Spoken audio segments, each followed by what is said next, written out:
మీద నుంచి మాట ఇస్తున్నా.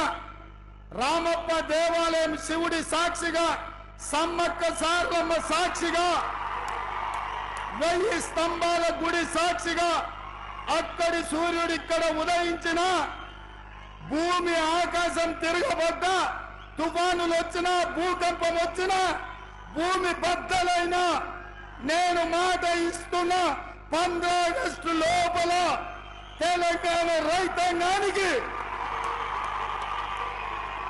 15 ఆగస్టు లోపల తెలంగాణ రైతాంగానికి 2 లక్షల రూపాయల రుణమాఫీ చేసి తీరుతా. Thanks for watching. Like, share and subscribe.